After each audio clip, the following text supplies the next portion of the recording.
I just feel like I've been around the block, ripping up fantasy stock, working around the clock. Look at the view from the top. Researching rookies a lot? No, I just be listening to pods. Yeah, one in particular, I'm just a messenger. Let me just pass on the rock. Browning, brunning, pruning, pronouncing ain't what he's doing. What he's doing is not losing, but infusing you with new things. And there's Dennis the Bennett, yeah. The man is a menace, yeah. Building a dynasty, some of the finest things. Promise you, you won't regret it. Sly as a fox, cultured in pop. Give him his props. Here is a thought, here is a box. And you cannot compare them at all, so don't even try. Careful with the news, but when you use a take, I take up Tony Fire. I mean Dyer, because anyone else is a huge mistake. Whoa, fantasy round table, fantasy round table. Fantasy round table, come take a look at the crown, baby. Hey, fantasy round table, fantasy round table. Woo. Fantasy round table, come take a look at the crown, baby. Go.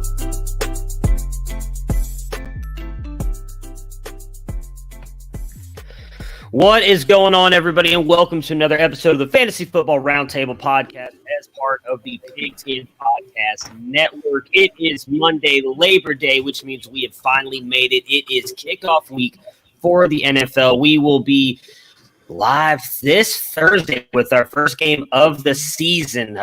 Cowboys, Bucks. I don't know why I forgot that for a second, but Cowboys, Buccaneers kicking off on Thursday. Cannot wait. Got Dennis and Matt with me here. Gentlemen, how you guys doing on kickoff week of the 2021 season? I am doing good. It's nice to be off on a Monday morning. Got to sleep into the crack of 6:05 a.m. And then rolled up and started working on rankings and picks because we actually have a game week where all those things matter. Yeah, I same here. Hopped up and started wrapping up my show prep, trying to make my one-loss record predictions match my over/under one-loss record predictions. Only lost it in the process once and had to restart. So, that wasn't bad. Looking at my rankings, trying to figure out how much is the Zach Martin La'el Collins absence going to affect Zeke this here in week one. But no, it's been great. I'm looking forward to knocking this show out and getting ready for game week, man. It is here. The grind has started. Ugh, I mean, I feel like the grind has been here for quite a couple weeks, but now it's just about to get worse. I think that's the problem. It's about to get a whole lot more worse with having to put in weekly rankings now for the NFL side as well. Let's touch on some of the news before we get into our record projections and everything for today's show. The Jets, Jamison Crowder, Cowboys, Zach Martin, Dolphins, Austin Jackson, and Adam Shaheen are all out in week one due to COVID. Matt, do you think that there is a big impact with most of these guys? And we'll follow up here in a minute after you guys give me your thoughts on those guys being out because of COVID. I don't think that the Dolphins one that has a huge impact. Because I think they'll be okay. Zach Martin missing for the Cowboys, one of the big things we were hoping with the Cowboys coming back is that they'd have kind of that great offensive line back. They were missing that a lot last year in addition to missing Dak, and that's what kind of hampered Zeke and all these other players. And we know that Tampa Bay has a pretty decent front. They returned all their players. They've got some decent pressure guys, some decent pass rushers. So I think that could have a little bit of an impact, especially as they're trying to get going on Thursday night. Crowder, it's hard to tell for the Jets. He's a veteran that would have been kind of a security blanket for Wilson. We'll see if some of these other guys can step up. I still think Corey Davis probably ends up being their best receiver. They have a veteran in Keelan Cole, and they have their other younger players, so we'll see what it does. I'm not actually going to pick the Jets, spoiler for week one, because I think they will have a hard time on the road in Carolina. Yeah, I agree with the offensive line in Dallas. I had Zeke last week. I had him sitting at the RB3 going into this week. My thought was, they're going to, with Zach coming off that, or Dak coming off that injury, they were going to still pass the ball at a pretty good clip, but we're going to try to minimize the opportunity for Prescott to get hit. And you do that by running the ball with a strong offensive line.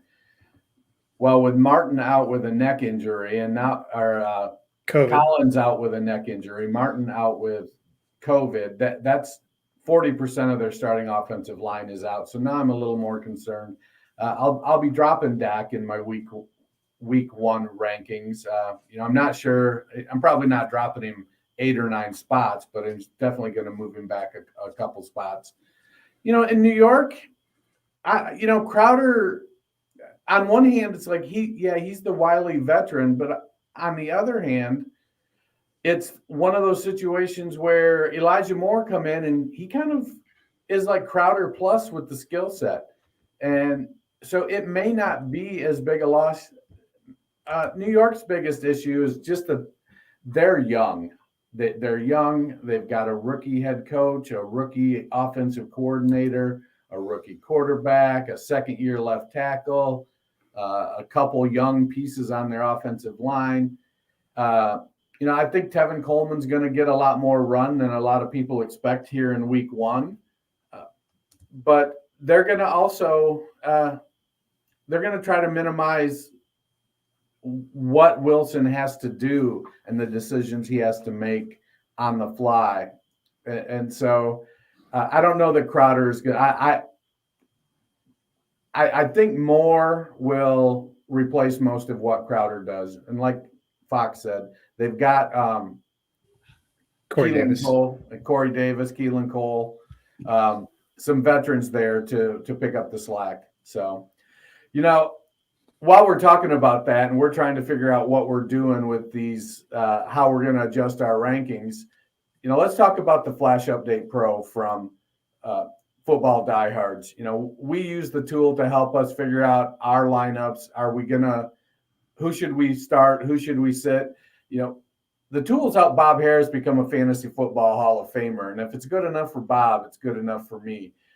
There's a full suite of tools to make you a better fantasy manager. There's rankings, configurable cheat sheets. If you still have draft yet, I still have one more draft Wednesday night. So I'm kind of looking forward to wrapping up that last draft. Mock draft tools, consistency tools, target distributions. So once you get into the season, if you wonder why this receiver you have as a top 36 receiver isn't getting it, you can go in and take a look at how the targets are being distributed by that team. And what's the effect? Is it because of injury? Is that person just underperforming? Are they getting the targets but not converting them? All kinds of tools, snap counts, and more in the Flash Update Pro. Use code Roundtable for an additional 15% off the already low price of $24. Yeah, and that will definitely be able to help you when you're dealing with all this COVID stuff and injuries. I'm with both of you guys though. I think really the biggest one's going to be the Cowboys' offensive line, especially week one, going up against that Buccaneers defense. How much is that going to affect Zeke and Dak? And we kind of hoped and thought we were going to have this behind us, right? Especially after the season we had last year. Dennis, are you at all worried we're going to see a lot of what we saw in 2021 with COVID? In 2020 with COVID, now again in 2021? Or you think it's just, or maybe it'll be a lot less than what we saw last year with all those players going out because of COVID? I am not worried about it because I fully expect it to be another shit show. They have put in all kinds of protocols and restrictions, and we're seeing it already. If you're vaccinated, you're only out a couple days, 3 or 4 or 5 days. If you're not vaccinated, it is what it is. We played with it last year. We know it's going to happen again this year. Everybody, it isn't like I'm the only manager in my league that has to deal with it. Everybody has to deal with it. I don't know what else to say. Maybe some leagues will say name a replacement. Other leagues will be tough shit. You're out of luck. Other leagues will expand their IRs and maybe even their rosters a little bit on the fly to accommodate it. I do agree. We kind of did feel like, okay, we were going to put it all behind us, but I think we saw all through training camp that is just not the case. Yeah.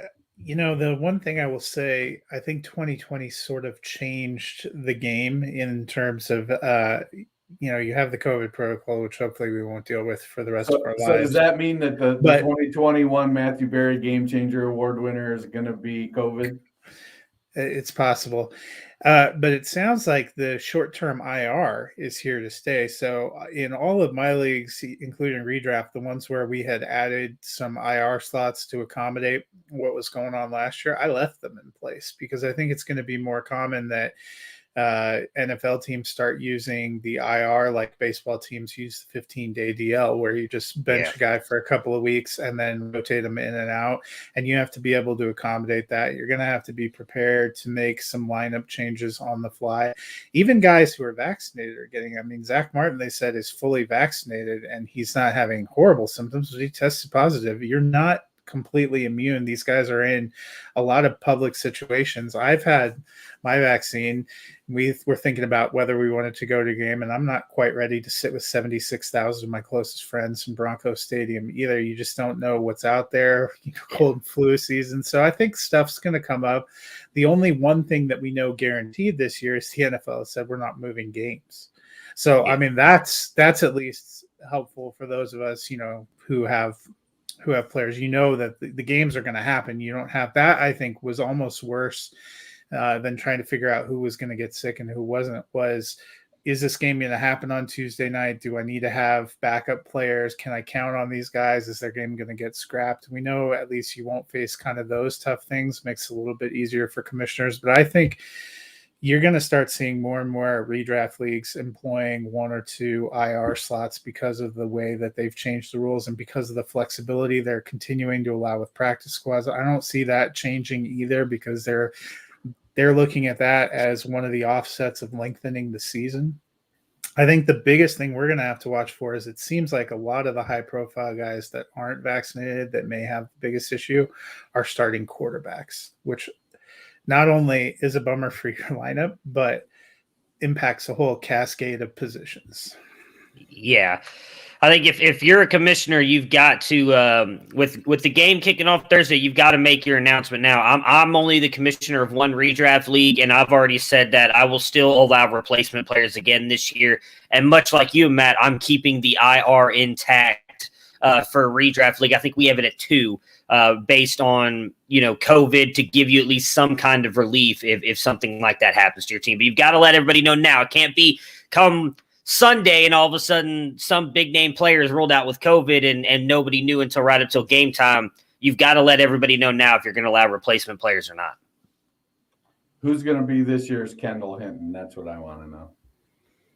Well, it could still end up being Kendall Hinton because he's still probably Denver's emergency quarterback on the practice squad. And good news for you, they said Lyle Collins is questionable. He hasn't been ruled out. So, but apparently their other tackle is I can't remember his name, Tyron Smith. Smith. He's also questionable. So, maybe we'll get both. Maybe we'll get neither, and that'll really clarify. Smith is pretty much questionable for the rest of his career now. All right, so let's jump into the predictions. So much unlike Dennis and Matt, I did not go look at what I picked for the over/under, so I don't know if I'm going to hit any of these. I just tried to go. Usually, when I do my predictions, I just try to go game by game, and this is how I think the game's going to roll out, and just kind of go off a gut feeling. I really don't like the way some of the teams turned out for me, though. But we'll see. We'll see what happens. We're going to start it with the AFC West here with the Kansas City Chiefs, the defending AFC champions. I have them as let's see here. Sorry, I pulled up my wrong sheet. So I have them going 14-3. So I guess again all in on the Chiefs here. Really just I don't know. I couldn't find a whole lot of losses for them on the schedule. So I know I am the highest out of the three of us. Matt, how did you have the Chiefs season ending up here? Yeah, I still have them winning the AFC West, but I'm at 12-5. Yeah, I had them at 12-5 as well. They have hit that stage of their run right now where they're somebody's Super Bowl every week, and so they're getting everybody's best game. So at 12-5, they're going to be in the running for the best record in the AFC. But I just feel like there's going to be a couple teams that step up and kind of knock them off a little bit. And 12-5, I think, is a pretty solid record. Yeah, it is. Like I said, I was a little bit too into Patrick Mahomes and that offense. Every time I was looking at those games, like, do I really think they're going to lose this game? Probably not. And so then I clicked. I gave him a couple upsets. The Chargers beat him at home.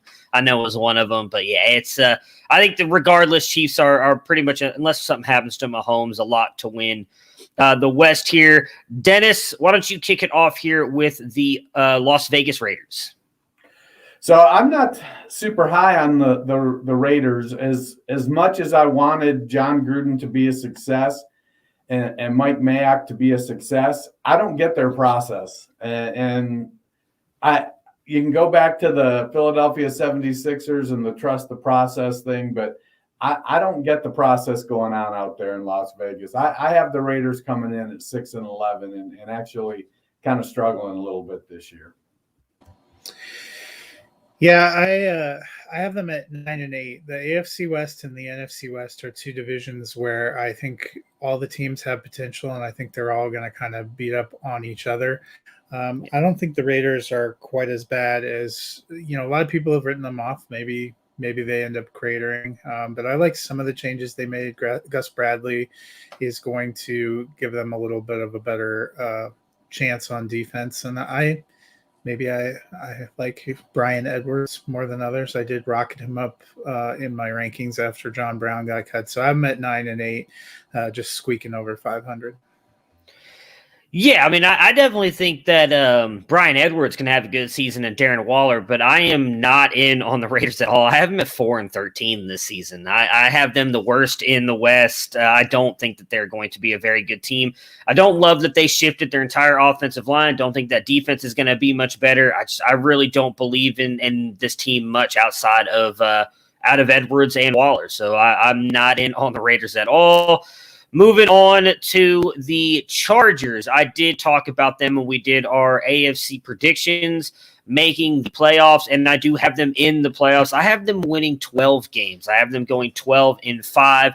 Biggest win being an upset of the Chiefs at home. That being said, I did say that on there. I'm going to give the qualifier. Every time everybody is all in on the Chargers, they end up shitting the bed. So Justin Herbert, I need you, buddy. I need you to prove me right. I have you winning the MVP this year as well. So I'm I'm hitching my toe here to the Chargers bandwagon. I'm all in on Herbert and the Chargers making a playoff run. Matt, what did you end up doing for the Chargers? Yeah, I like the Chargers' talent and potential. I think that they will eventually get there, but there's going to be some adjustments moving to new coaches and new schemes. They also didn't allow their starters to play in the preseason, which means they're going to be working it out on the field. And they have a tough opening stretch. They're in Washington week 1. They're home to the Cowboys in week 2. I have them going 9-8. I think the West beats up on each other a lot.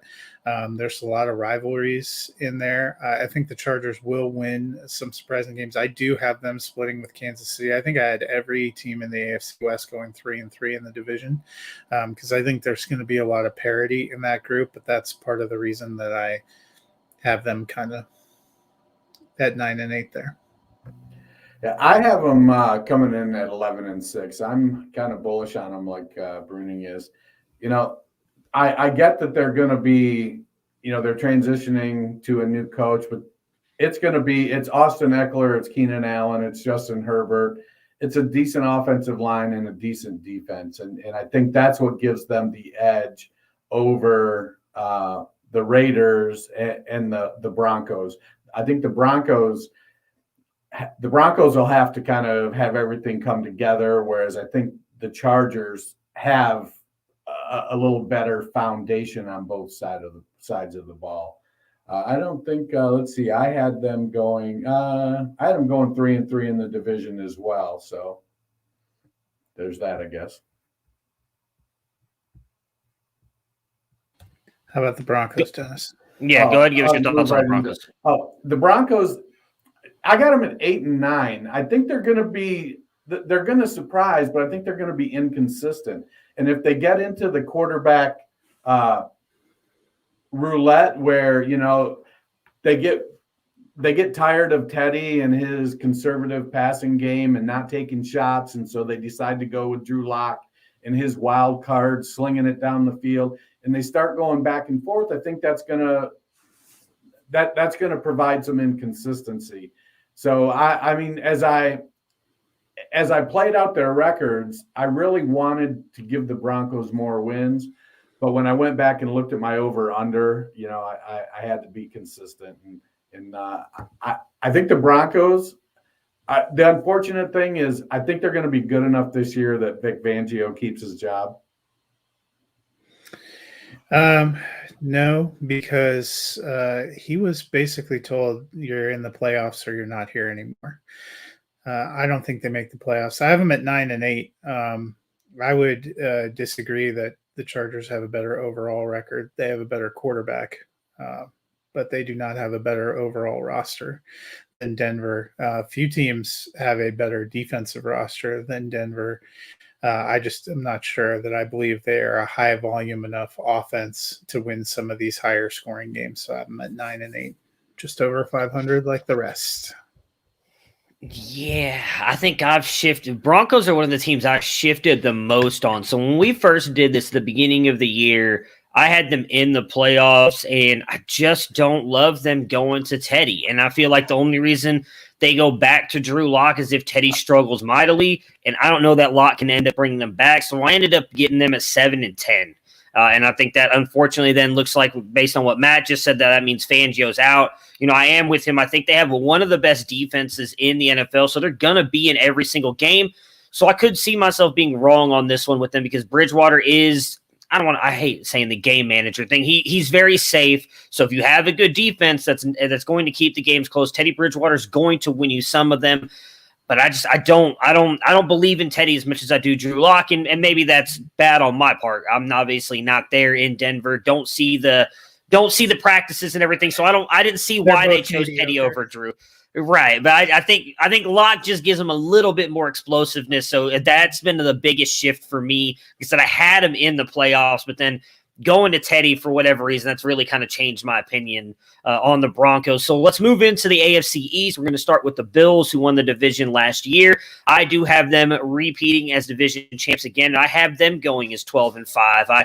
I know I talked about on the AFC predictions. I think I said I have them stepping back a little bit. I think I said that I would give them 11 wins. They ended up at 12-5. I looked to possibly shift one, but I really like that record for them. They are a very, very good team. I think that AFC East is going to be a little bit more competitive this year with the Patriots bringing up a little bit. I don't think that the Jets will be interesting, but I don't know if they'll be that competitive. Dolphins, definitely a very interesting team, but the Bills end up winning it with the 12-5 record. I have the Bills 13-4, top seed in the AFC, like the late, great Tim Russert and our friend Chris Berman. I'm all in. Nobody circles the wagons like the Buffalo Bills. I like the Bills, and I think they've got a good team. I do, regress every offseason. There's talk of regression. Everybody who outperformed, there's talk of regression to the mean, and I do think that there's going to be a little bit of a comeback down to reality for Josh Allen. I don't think he's a 70% completion guy, but I also don't think he's a 58% completion guy either. They still don't have much of a running game outside of Allen. They don't really do much with the tight end. They've got a good defense. I like the Bills. I have them finishing second in the division. Let's see, I think I had them making the playoffs as well. I got them coming in at 11-6. You're not channeling your early 1990s like I am for the season. No, not at all. Mark has left the building. What about the Dolphins for you, Dennis? Well, I like the Dolphins, but I just think they still have to, they've got to come together. They're building. They've got some good pieces. Getting Waddle, they've got. And I like Tua to have a good year, but I don't think the consistency is going to be there on both sides of the ball just yet. I have the Dolphins coming in at 9-8 this season and not making the playoffs. I have them at 10-7. They won 10 games last year and just barely missed the playoffs. I think they win 10 games and get into the playoffs this year. Yeah, I did not have them in the first time around. I do this time. I have them coming in at 11-6, 4-2 in the division. I thought I would have them maybe right on the cusp, but they get in pretty comfortably here in mine. And then the Patriots are up next. They were a team I thought I was going to have in because I do like Mac Jones a lot. But I end up having them going 7-10, so another subpar season for the Patriots and Bill Belichick. I don't know if this is the end of the line for Bill. I've heard some people saying that even if they don't make it. I don't think he's going anywhere. But Mac Jones, this guy say that. That was you? Okay, I can't remember who said it, so I didn't want to throw anybody under the bus. So I don't know if Bill will be gone, but I think Mac is going to need I still think he's going to be a really good quarterback, but I think he needs some time to get adjusted and maybe be the quarterback I think he can be, which likely doesn't happen until about midway later into the season. So a little bit of struggles early on. They do have some pretty tough games, so I've got them going 7-10. Yeah, I have them at 8-9, just missing out on the playoffs. I like Mac Jones. I like where they're trending. They still have some missing pieces, on defense, starting with Stephon Gilmore on PUP doesn't help. And I still think they have a horrific wide receiving core. They've got to do some work. They're banking a lot on Jonnu Smith taking a step forward and Hunter Henry staying healthy. And I don't know how I feel about that. To be fair, I don't think Bill Belichick gets fired no matter what happens. I just think he is getting closer to the time where he might want to step away, and another middling season where you don't make the playoffs could be enough for him to say, Josh McDaniels, it's your problem. Guys. The Patriots, it's almost like last season was he looked at all the guys opting out, and Belichick said, you know what? It is what it is. I hesitate to use the term tank with last season, but admittedly, they had a lot of talent opting out, which they've gotten back, including 8 guys on defense. I don't think Belichick lets Cam Newton walk if he doesn't have great confidence in Mac Jones's ability to execute what they want to do. They're going to run the ball with Harris and Stevenson. They've got 2 good receiving backs in James White and J.J. Taylor. They are going to work that 2 tight end magic they had in previous years, which is going to allow, Nelson Aguilar and Kendrick Bourne and got maybe even N'Keal Harry. Gosh, who knows? He's already on PUP too. To be serviceable at the wide receiver position. They're going to have a pound, take a shot kind of offense. And their defense is going to be good enough to allow them to do that. I've got the Patriots going 14-3. Super aggressive at the win total. If I'd have had another hour to work on my records, I'd have probably got them back down to about 12, maybe 13. I do think they win the division. So if they only win 10 games and win the division, that means the rest of the division has had a rough year. Moving on to the Jets. I want the Jets to be good.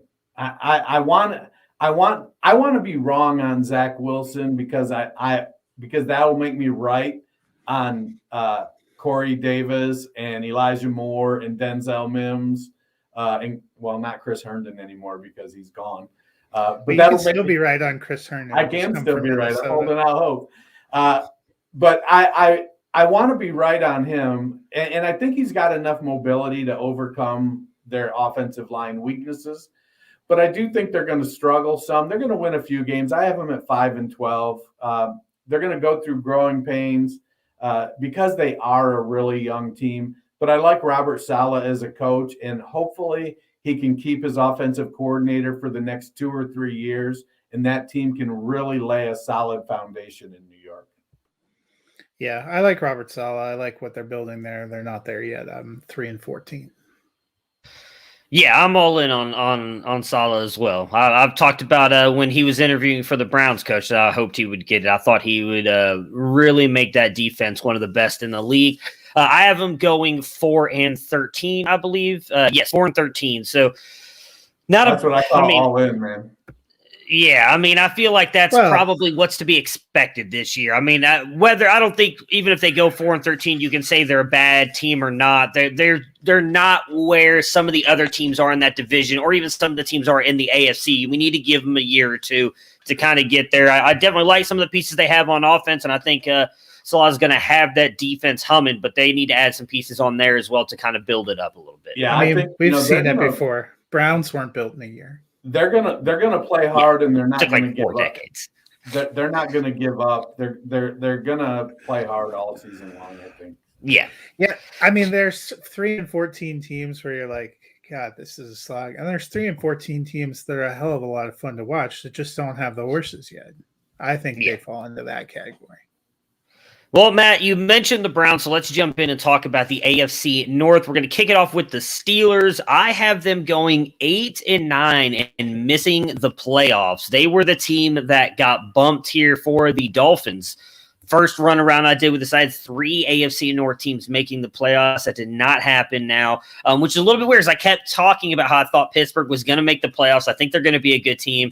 And then I finally kind of sat down and went through their schedule, and I have them going 8-9. And I think a lot of that is just going to be based on, I don't think that defense is where it has been in the past, and I don't think Big Ben is either. So you're bringing a team that was really good in both defense and offense back more and more to the pack, and you have a lot of other teams surging in offense and or defense or both that I think is going to unfortunately knock Pittsburgh out this year. Going to be very interesting to see what they do. Does Big Ben come back for another year if they don't make the playoffs? What happens with Tomlin? Seems like Steelers fans always want him to be fired every year after he loses his final game if it's not in the Super Bowl. So don't have him making the playoffs this year, but overall, I think will be a very interesting and will contend all season long. Yeah, I just think they're closer during this regular season to the team that finished 1-5 down the stretch, including the playoffs, than they are to the team that started 11-0.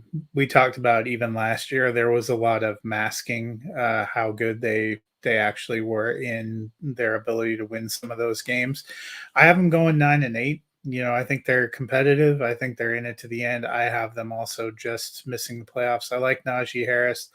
I think we probably will see a change at quarterback. The Steelers as an organization have had, 3 head coaches since the 60s. I'm not sure that's enough for them to pull the trigger on Mike Tomlin.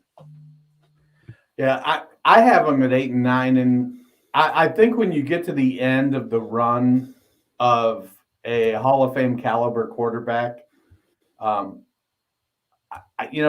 transition is bumpy.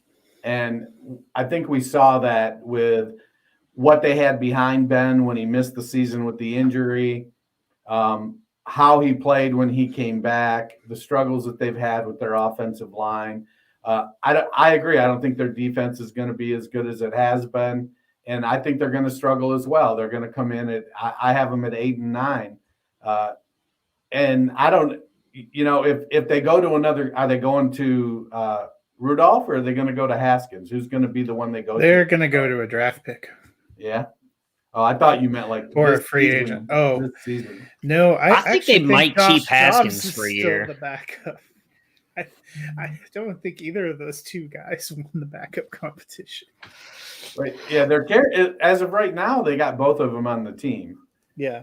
So, they may look at it and say, well, all things being equal, these two guys are equal. So we're going to separate one like the Bills did with Jake Fromm last year and keep it just in case there's a COVID situation. We've got we've got I don't know if I want to use the term starting caliber quarterback, loosely phrased starting caliber quarterback, so they don't end up in a Kendall Hinton situation.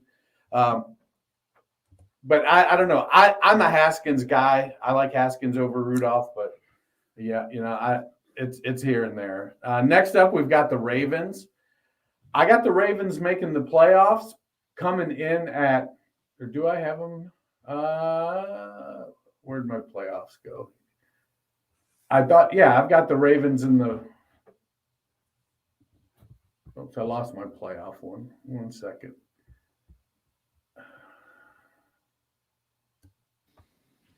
Well, I don't remember if I think I have the Ravens in at 10-7. I like what they're doing. I just think that teams are starting to figure them out a little bit, and losing Dobbins, while Edwards is good, he's not Dobbins. And having to rotate your backs on passing downs, I think, makes you a little bit more predictable. And so that being, they've already had Bateman go out with an injury. While Sammy Watkins isn't out yet with an injury, he will be. Hollywood Brown is going to need to take another big step. Mark Andrews is a solid guy. So, he's top 4, top 5 tight end. So they've got some weapons, and their defense is decent. I just think that they're going to have to figure out a way to not be so predictable, and that will get them they're not quite there yet. I think Harbaugh is a little, I think his offense and his offensive mind is a little bit predictable, and I think that's what holds him back. So just to go back to I looked at the Steelers depth chart. It looks like they have Mason Rudolph still listed as the backup quarterback, unless they're playing the Browns, and that's Dwayne Haskins. I'm pretty sure that's in his contract on his. They don't want to give anything for Myles Garrett. For the Browns, for the Ravens. Yeah, I thought you'd like that. For the Ravens, I have them going 10-7. I have them in the playoffs. I think they'll be decent, but with Ingram moving on and J.K. Dobbins out for the year, this is even more pressure on Jackson to take a step forward as a passer, and I think he could be a little bit better. I'm not convinced he takes a huge, Josh Allen-like step forward as a passer, and I'm not sure, like you said, they entirely have the weapons. It's a bummer that Bateman's already out. Sammy Watkins is there. I think we saw last year Brown would be a lot better if they had some other possession receivers and he could be the deep ball guy, but it doesn't seem like it's shaping up that way right now.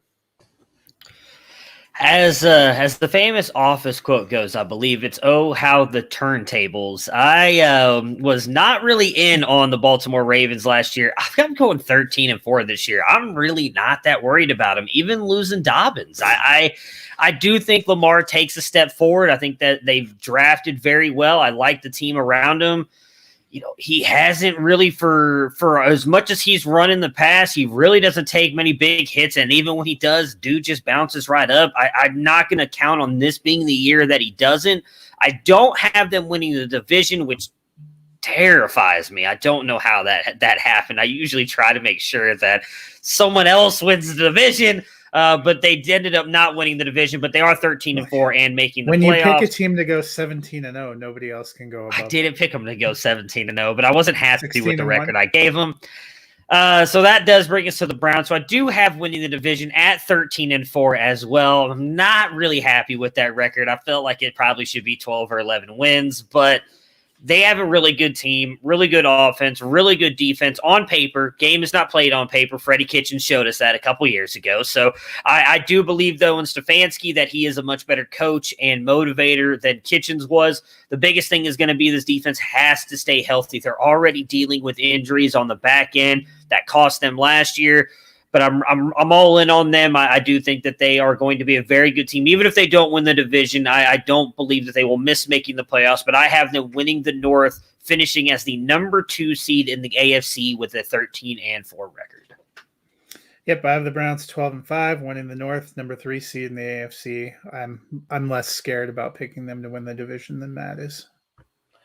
I'm not scared at all. I think the Browns have a phenomenal team. I think they're going to go 14-3. I think they're going to have the best record in the AFC. And they're going to get the bye. They have been building towards this. I hope that's water Matt's drinking. 197 years, and they've got a coach that gets how Cleveland works. They've got maybe the best running game in the NFL. While Henry may be a better pure runner than Chubb by a nose, Kareem Hunt is better than all the backups in Tennessee put together. Dearness Johnson shows lots of flashes. Who's the Demetric Felton has shown to be a weapon.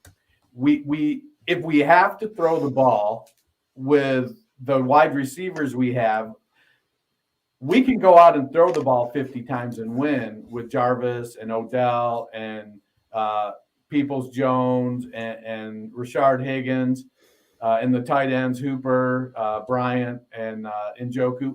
We've got an outstanding offensive line, a great defense. I'm so excited to watch Jadeveon Clowney, what it looks like when he lines up next to Myles Garrett.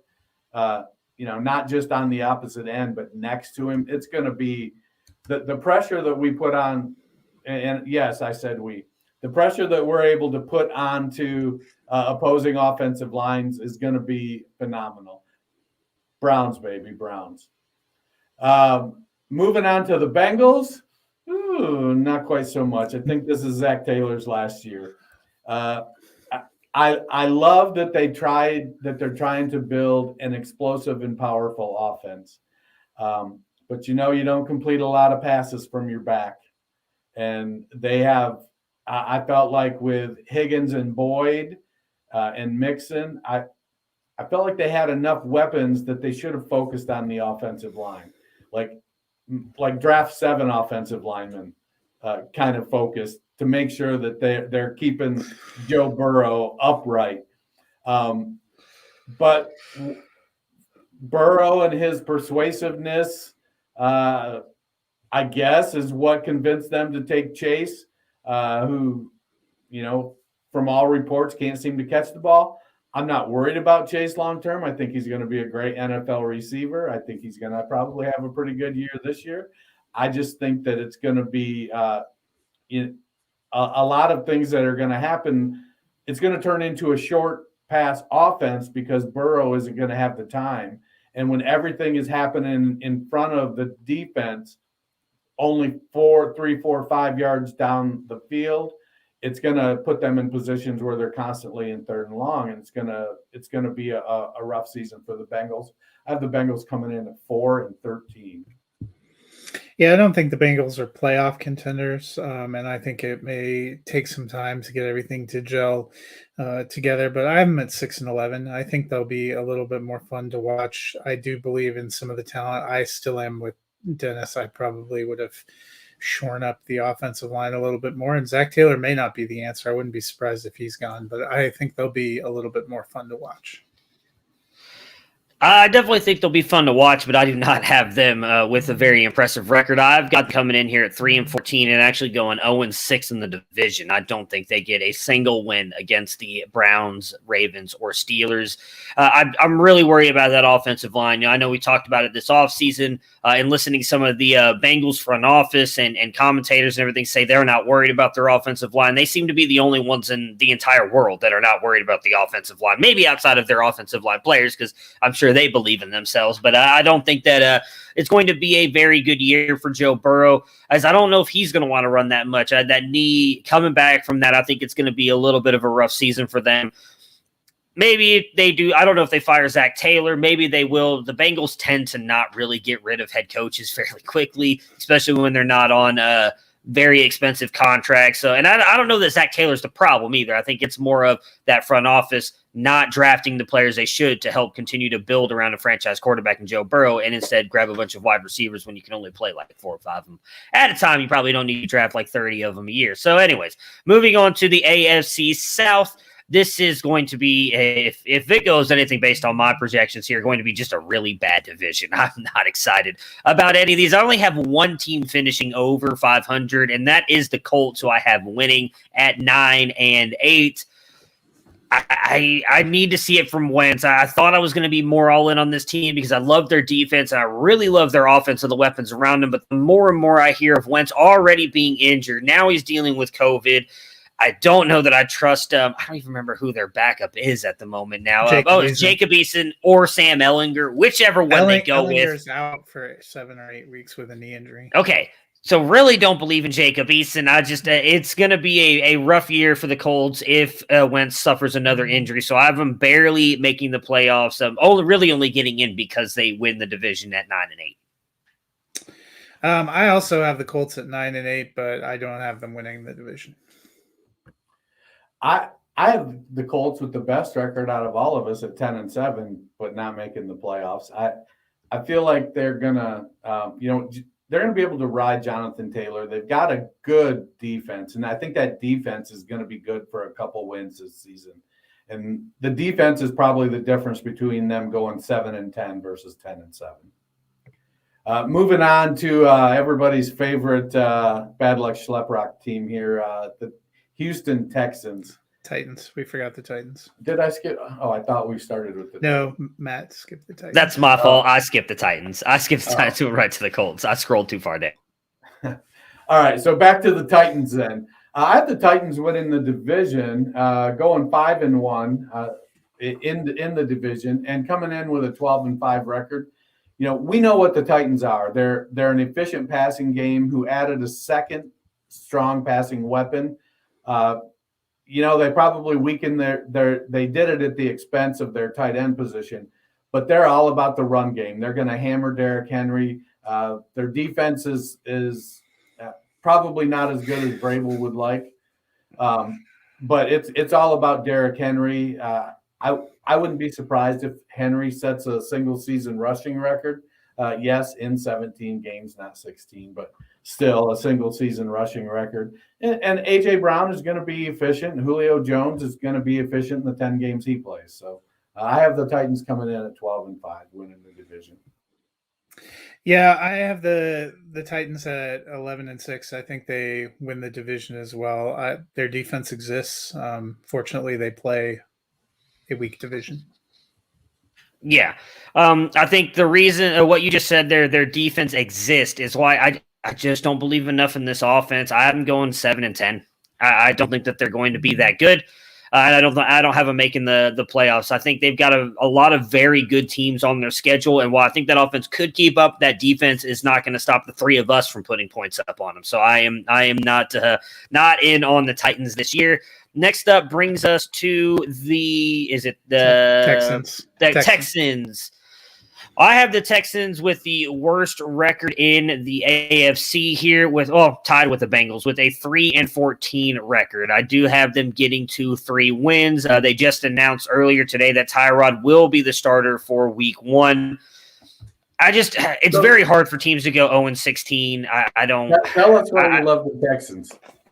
I don't love them, but I do think that you never know what could happen. That's why they don't play this on paper, right? Tyrod is not a bad quarterback for as much as everybody likes to shit on him. And I know that this team is not great. They have Brandon Cooks. They have some players on defense. All it takes is the ball to bounce your way one time. You get an upset here. Maybe you get another win there. I don't think 3 wins is going to be that hard for them to do. I know it sounds like a lot, but even when the Browns were god awful, they were averaging 4 wins a year. So the Texans are not worse than some of the Browns teams I've seen take the field. I think they can get to 3 wins. I have them at 3. I do have, admittedly, pulling a couple upsets down the road, but I do have them going 3-14. I have them 1-16. I think they're trying to lose. Even if they're not trying to lose, they're trying to lose. All of what happened to the Jacksonville Jaguars down the stretch last year. And the Jags still won games. Or no, wait, the Jets were trying to do this. Yeah, no, that's the thing. The Jets were trying to do this last year, and they still won games. I know. They didn't have a Tyrod Taylor for them. I think that they'll be all right. I mean, Tyrod Taylor's a damn fine person, but it's going to be a rough year in Houston. They don't have anything on either side of the ball. It's going to. I have them at 1-16. If Tyrod starts winning games, they're going to import the medical staff from the Chargers last year, roll out Davis Mills. It'll be after the 3rd win, though. After the 3rd win. All right, so wrapping up the AFC, we've got the Jaguars. I have been for somebody who is an Ohio State fan, I am an unabashed Urban Meyer is going to fail miserably in the NFL.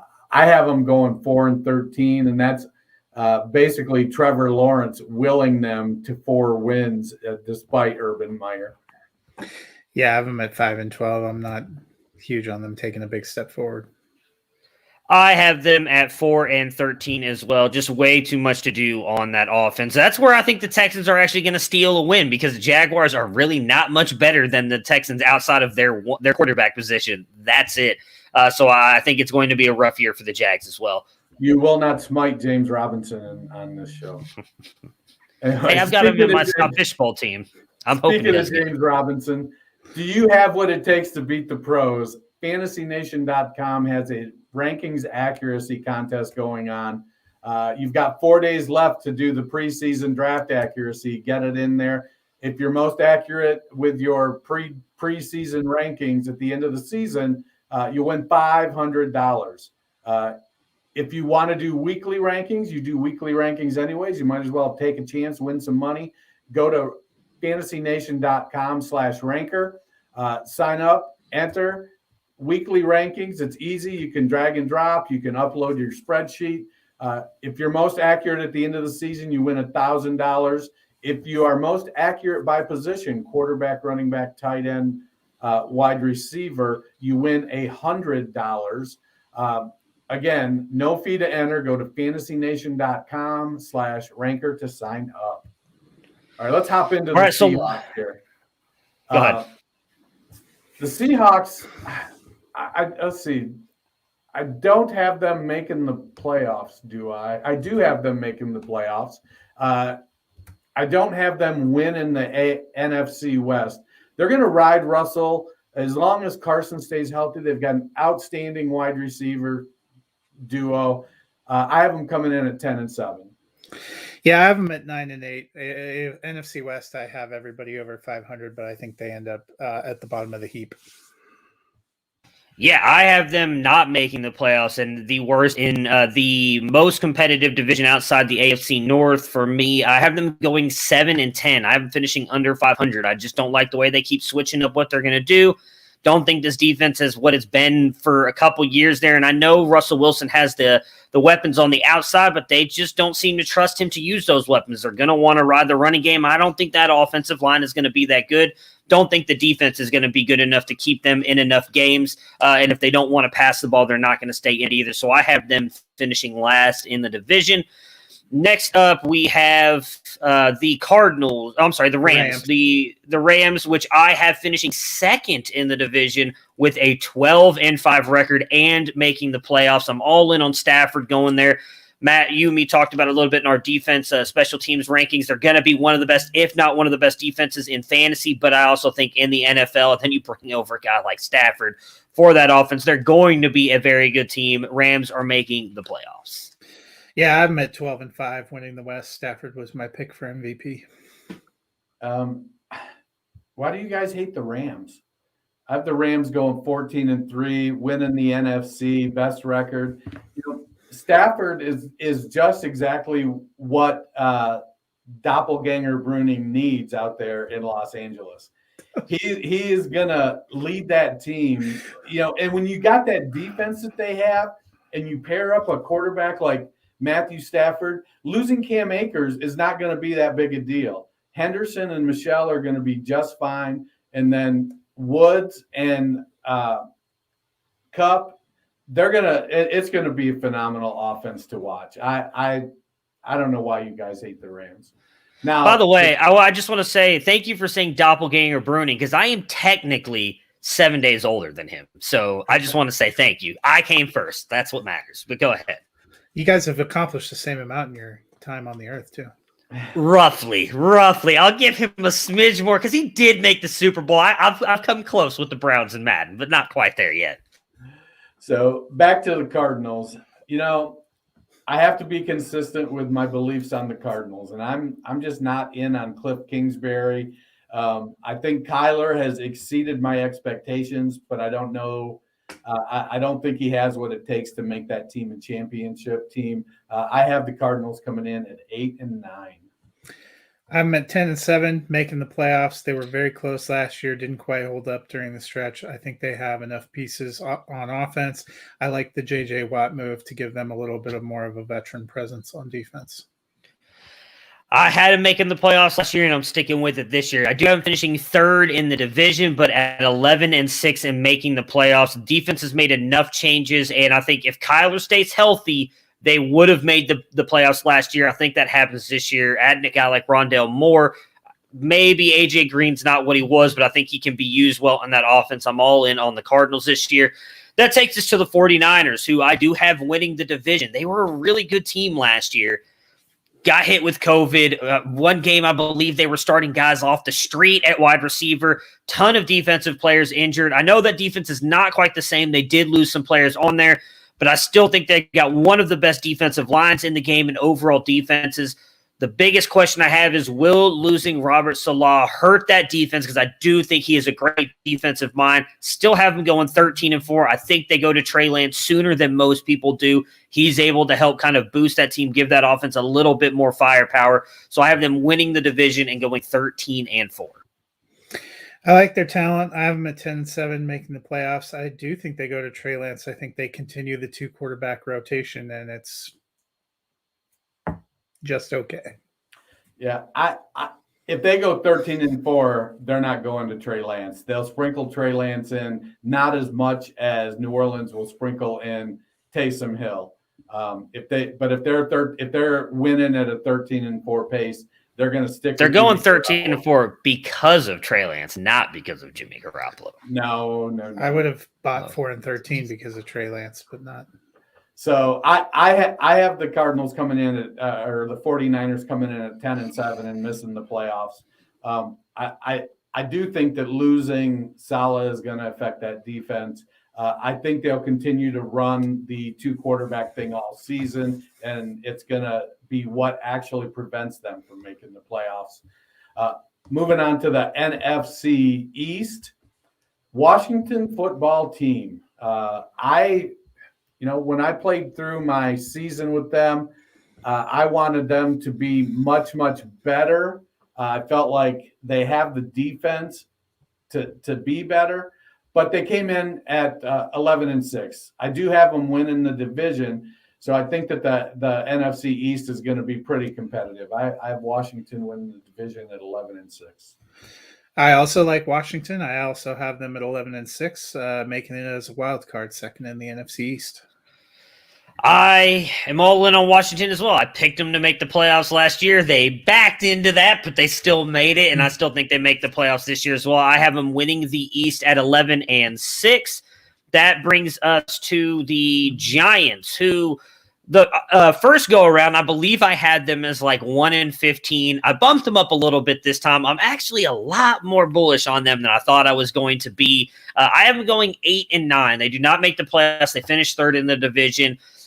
Very curious to see if they do go 8-9. Is that enough to keep Daniel Jones there, or do they decide to move on with him with the multiple picks? We'll see. But I do have them probably having the best year out of the 3 of us. And I see you have drunk the Joe Judge Kool-Aid. I have not. Daniel Jones ain't it. I got them at 4-13. So the real question becomes is how many games does Mike Glennon start? Good Lord. I've got him at 3-14. I agree. I think the Daniel Jones train has left the building, left the station. 3-14 is where they're at. It's going to be a rough year. I don't think they have a great defense. I hope we don't look back in 10 years at New York being a colossal waste of Saquon Barkley's talent. Kenny Galladay's finally starting to get healthy, but how long is that going to be? There's a lot of questions on that team. Moving on to the Cowboys, I have the Cowboys at 10-7, finishing second in the division, getting a wild card. For me, the Cowboys have to take a big jump on defense. I think they're going to be there's going to be some issues if that offensive line can't stay healthy, but that offense does have the firepower. It looks like Micah Parsons has already took over in the starting lineup. Jabril Cox played well in preseason. So, Vander Esch with his persistent neck issues and Jalen Smith, looks like they may be getting pushed towards the door, but I do have Dallas going 10-7 and making the playoff. How about them Cowboys? 12-5, division winners, 2 seed in the NFC. I have them going 10-7 and not making the playoffs. They lose out on the last week based on the NFC record. I have another team we'll talk about here in a little bit making it, but 10-7 is still a really good season, but I actually have them missing the playoffs this year. So then that brings us to the Philadelphia Eagles. And obviously, I think we all have them at the bottom of the barrel here. I have them at 3-14 and likely the end of the Jalen Hurts experiment in Philadelphia after the end of this year. Yeah, Jalen Hurts ain't it. I think we see Gardner Minshew at some point. I have the Eagles 2-15. I have them at 5-11 or 5-12, and I agree. I think that it's going to be a fair amount of Hurts and Minshew rotating while Nick Sirianni tries to figure out, is he an NFL caliber head coach? I don't know. Spoiler alert, he is not. It kind of feels that way. But I think they're going to be in a situation where they have probably a backup quality quarterback playing quarterback all season long, regardless of who it is. Moving on to the NFC North, we got the Green Bay Packers. I'm bullish on the Packers. I think it's the Brett Favre revenge tour all over again.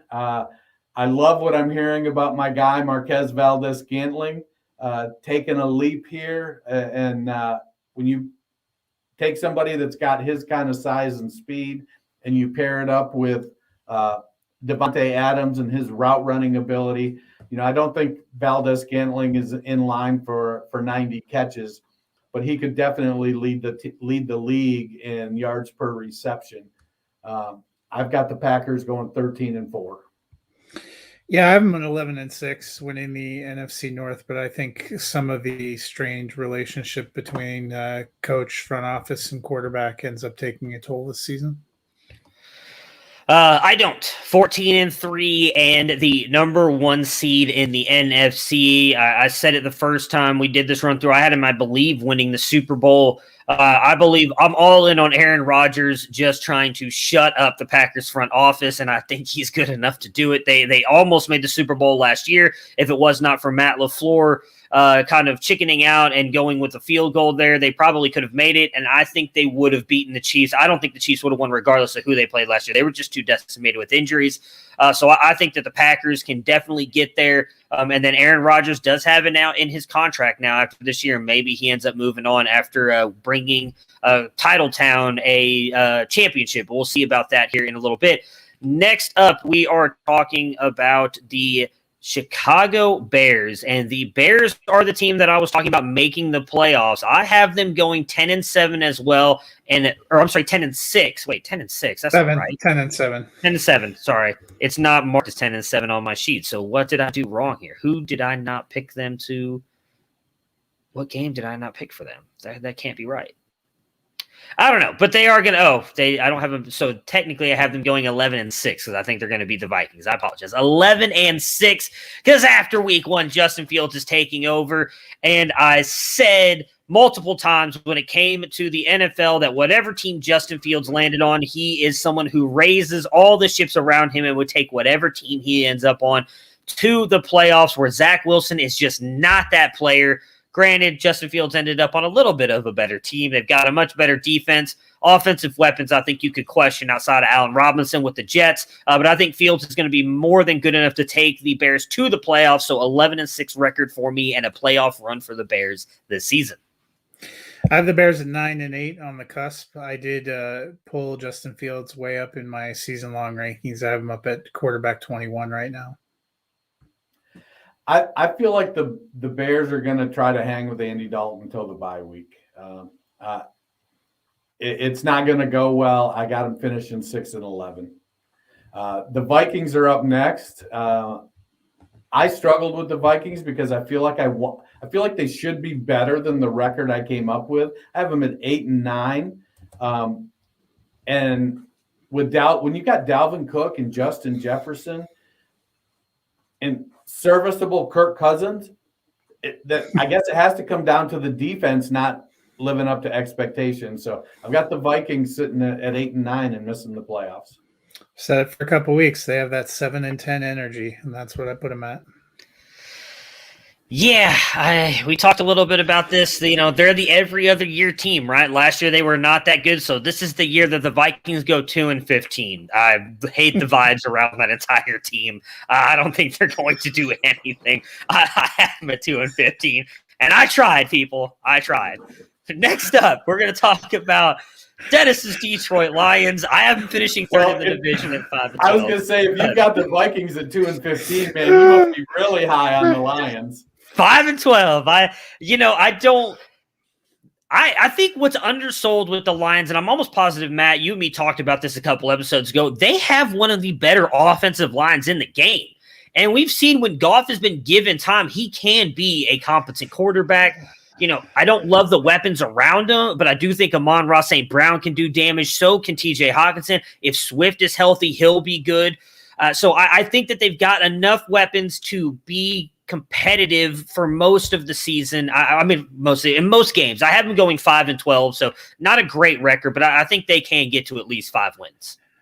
I mean, they have that strong kneecap biting energy, and they will be probably fun to watch. But I'm at 3-14. I just don't think. I actually think it's defensively that they need more time. They will probably be fun to watch offensively, but I don't think that defense is great. Yeah, I think they'll be serviceable offensively.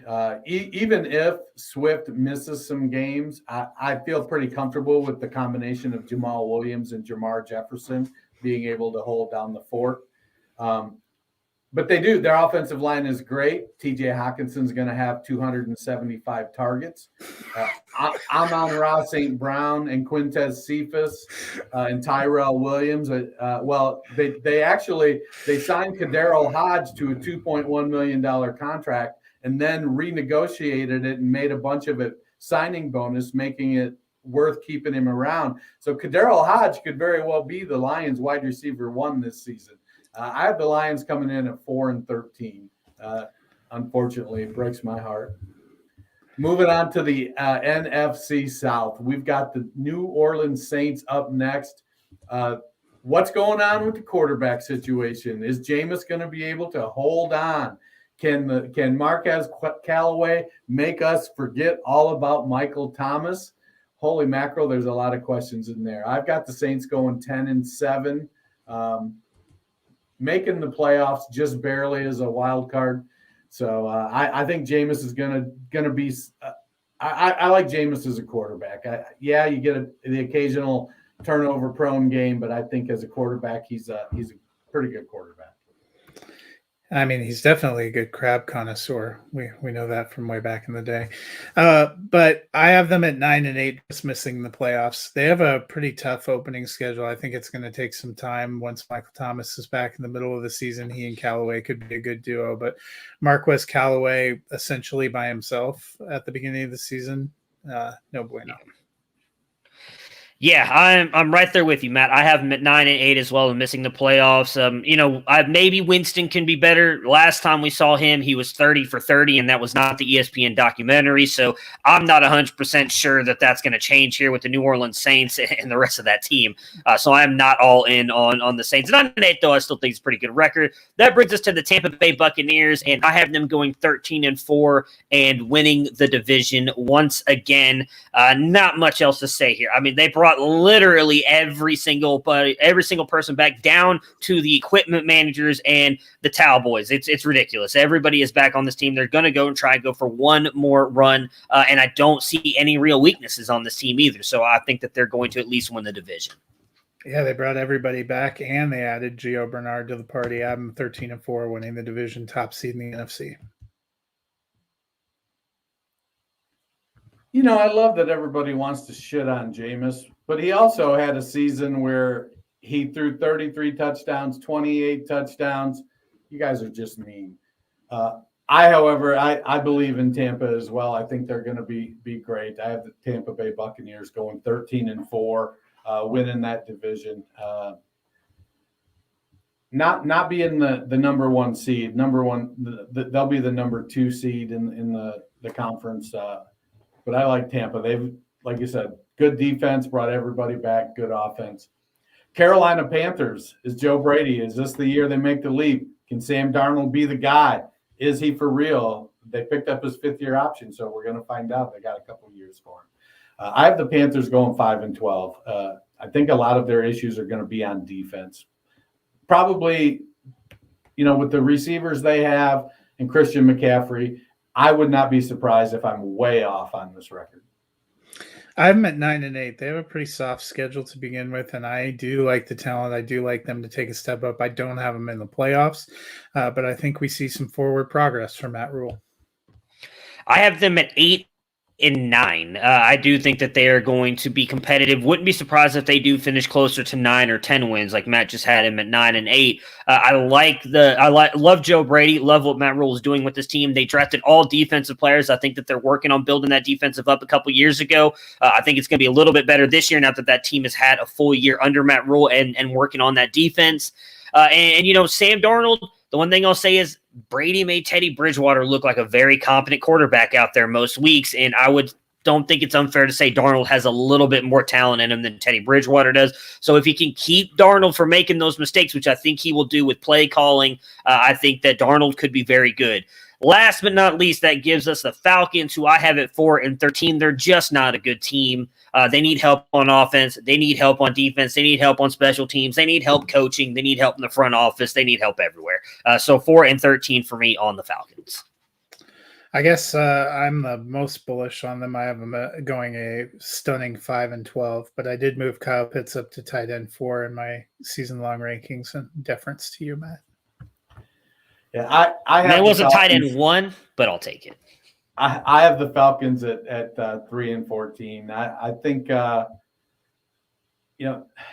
like Matt said, they're just not good. I think they should not have extended Matt Ryan. I think extending Matt Ryan the way they did, it is going to hamper that cap and really put Arthur Smith in a situation that he's probably going to be a one contract coach. Yeah. All right, so let's run through our playoffs really quick here. We'll start with the wild card division. I will give my seeds and then how I have them. You guys want to do the whole playoffs up and like through the AFC and the AFC? Or you want to go round by round? We can go round by. I don't care. Round. All right, we'll just go round by round then, just to make it nice and easy. So I'll start with the AFC. My 2 versus 7 seed is the Browns versus the Dolphins. I have the Browns winning that game. 3 versus 6, I have the Bills Chargers, where I have the Chargers upsetting the Bills on the road. And then 4-5 seed is the Ravens versus the Colts. I have the Ravens winning. On the NFC side, my 2 versus 7 matchup is the Bucs versus the Cardinals. I actually have the Cardinals upsetting the Buccaneers, ending their repeat bid. The 3 versus 6 seed is the 49ers versus the Bears. I have the 49ers winning that. And then the 4-5 seed is the football team versus the Rams. And I have the Rams overcoming the football team at home to move on into the divisional round. Matt, how does your wild card round shape up? I should mention Chiefs on the AFC side with the bye, Packers on the NFC side with the bye. So my bye week, I have the Bills as my number 1 seed in the AFC and the Buccaneers as my number 1 seed in the NFC. In the wild card round, I have the number 5 seed Dolphins over the 4 seed Tennessee Titans, the 3 seed Cleveland Browns over the 6 seed Baltimore Ravens, and the 2 seed Kansas City Chiefs over the number 7 seed Indianapolis Colts. In the NFC, I have the number 5 seed Washington Football Team over the 4 seed Green Bay Packers. I have the number 3 seed Los Angeles Rams over the number 6 seed Arizona Cardinals, and I have the number 2 seed Dallas Cowboys over the number 7 seed San Francisco 49ers. All right, so I have the Browns as the number 1 seed in the AFC getting the bye. I have the number 2 seed Patriots taking out the number 7 seed Ravens. Let's see, where do I have them? I have the Bills at the 6 seed upsetting the number 3 seed Titans, and then the number 4 Chiefs winning versus the Chargers. In the NFC, I've got the Rams as the conference leaders or conference, not champ, the number 1 seed getting the bye. I've got Green Bay as the number 2 seed winning versus Seattle. Tampa at the number 3 seed beating Dallas, and Washington Football Team, the number 4 seed, beating the Saints. All right, so good. If you want to do your division round, go ahead. Yeah, I was going to go. So in the division, I've got the Browns beating the Bills and the Chiefs beating the Patriots in the AFC. And then in the NFC, I've got Tampa beating the Packers on the road. And I've got Washington beating the Rams on the road. So in the divisional round for me, I have the number 3 seed Cleveland Browns beating the number 2 seed Kansas City Chiefs in Arrowhead.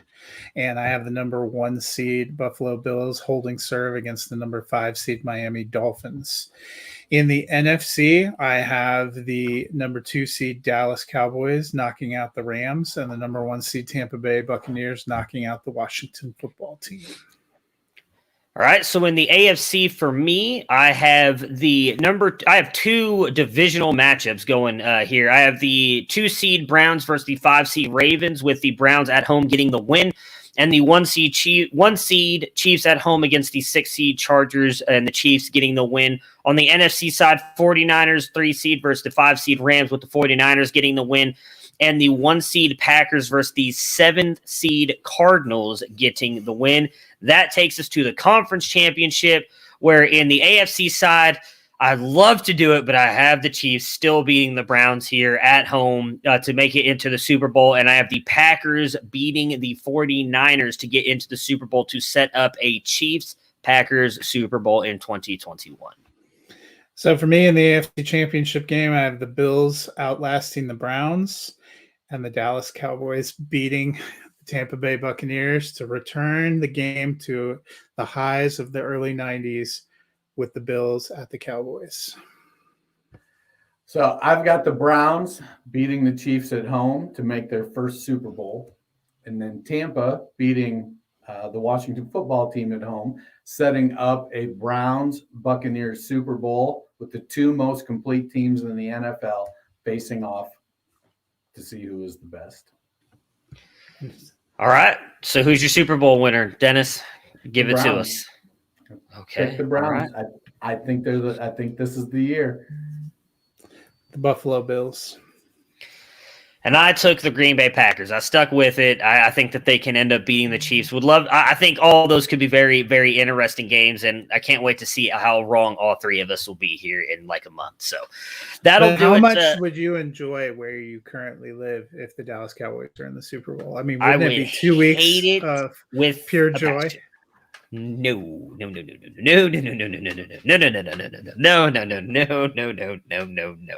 I wouldn't hate it. I have a lot of very good friends who are Cowboys fans, and I'm sure they would be over the moon, because it's really been like 3 decades or something like that they've done really anything impressive. Yeah, and 96. You know, they sure really love to talk about how impressive that team has been since then, but they really haven't been. So, you know, I'd love it for them. You know, they've had to struggle a little bit. They had to get rid of the pox on their house, Tony Romo, to be able to get somewhere better. Yeah, sure. Yeah. All right, so that will do it for us today. We will be back on Wednesday to give you guys a Thursday night preview, just to give you guys a little bit of a heads up moving forward. Starting next week, starting this week, we will have 3 shows. I forgot about the Friday show. That was my bad. But then moving forward, we will go back to having 4 shows a week. We will be doing Monday, where we wrap up all the games. Tuesday will be Matt and myself as we go over waiver wires and recap, not preview, the Monday Night Football game. You would do that on Monday. Recap the Monday Night Football game. Then Wednesday, we will talk any NFL news, maybe talk some rankings. We will preview the Thursday night game. And then all 3 of us, most weeks, I believe, right? We'll be back on Fridays to preview all of the games on Sunday.